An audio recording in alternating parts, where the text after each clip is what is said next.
Hi, Christy here. Today I want to talk about a very common question that I get during Akashic Records readings, and that is, will I meet my soulmate?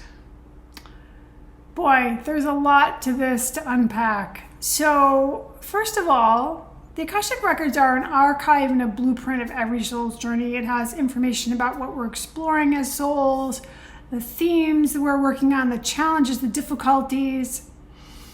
But it's not predictive. It's not a crystal ball saying exactly what's going to happen. It gives probabilities and possibilities. It doesn't tell you precisely what or precisely when, because that's the other question. When will I meet my soulmate, if I'm going to meet my soulmate?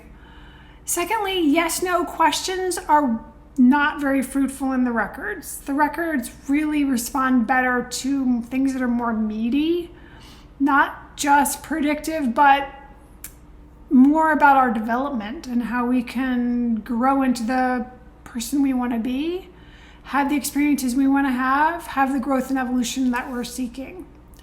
So a more constructive way of approaching this is what I generally do when someone brings me that question. What I'm asking internally in the records are things like, what will help this soul find their appropriate partner? What things are going to accelerate that, help it happen? Often it's related to the themes we're working on. So that might be trust and self-trust. It might be things around commitment. It might be some unfinished business we have, either from this lifetime or another lifetime.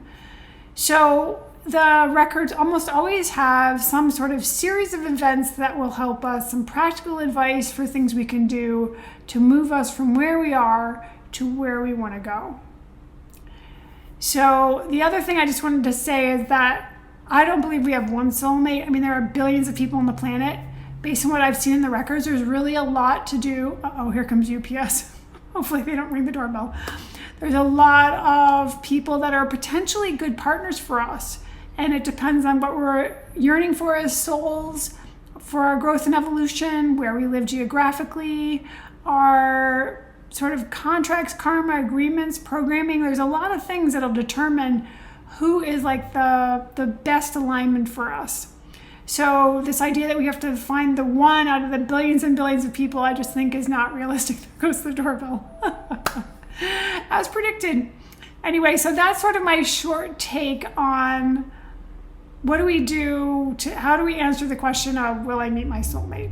I hope this has been helpful. If you have any questions about what I've said, please put them in the comments below. And I look forward to seeing you in the next video. And in the meantime, please go be brilliant.